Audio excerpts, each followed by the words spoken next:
দেশের পূর্বাঞ্চলে মানব সৃষ্ট ভয়াবহ বন্যায় মানবিক সাহায্যে এগিয়ে আসুন। মানুষ যখন পানিতে ভাসছে, বাংলাদেশের জাতীয়তাবাদী দল বিএনপি ত্রাণ সংগ্রহ কেন্দ্র খুলেছেন এবং প্রতিদিনই বিএনপির তরফ থেকে বিএনপি সহ অঙ্গ সংগঠনের সকল দলগুলো বানবাসী মানুষের পাশে দাঁড়িয়েছে এবং কৃষিবিদ নেতৃবৃন্দ কয়েকজন এসেছেন ত্রাণ জমা দিতে। আমাদের এই ত্রাণটুকু গ্রহণ করছেন আমাদের ত্রাণ কমিটির সম্মানিত সদস্য, কৃষক দল কেন্দ্রীয় সংসদের সম্মানিত সভাপতি কৃষিবিদ হাসান জাবের চৌধুরী, আমাদের শ্রদ্ধেয় নেতা, শ্রদ্ধেয় জননেতা।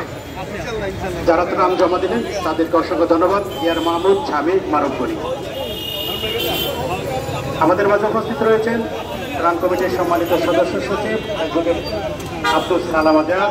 আমাদের মাঝে উপস্থিত রয়েছেন ত্রাণ কমিটির সম্মানিত সদস্য ঢাকা মহানগর দক্ষিণ বিএনপির সাবেক সম্মানিত আহ্বায়ক বীর মুক্তিযোদ্ধা আব্দুল সালাম। আমাদের মাঝে উপস্থিত রয়েছেন ত্রাণ কমিটির সম্মানিত সদস্য বিএনপির কেন্দ্রীয় সংসদের স্বেচ্ছাসেবক বিষয়ক সম্পাদক জনাব সরওয়াত আলী শুভ। আমাদের মাঝে উপস্থিত রয়েছেন ত্রাণ কমিটির সম্মানিত সদস্য, কৃষক দল কেন্দ্রীয় সংসদের সম্মানিত সভাপতি জননেতা কৃষিবিদ হাসান জাবের চৌধুরী।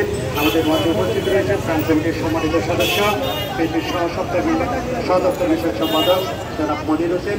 আমাদের মাঝে উপস্থিত রয়েছেন ত্রাণ কমিটির সম্মানিত সদস্য ডাক্তার ডাক্তার। আমরা আরও যারা উপস্থিত রয়েছে আমাদের সকলের পক্ষ থেকে আপনাদেরকে শুভেচ্ছা অভিনন্দন জানাই।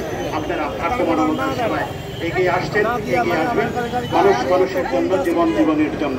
আপনাদের সার্বিক সাহায্য সহযোগিতা একজন বাংলাদেশী মানুষকে তাদেরকে ধরে দাঁড়াতে সার্বিকভাবে সাহায্য সহযোগিতা করবে। সকলকে ত্রাণ কার্যে অংশগ্রহণ করার জন্য বিনীত আহ্বান জানাচ্ছি।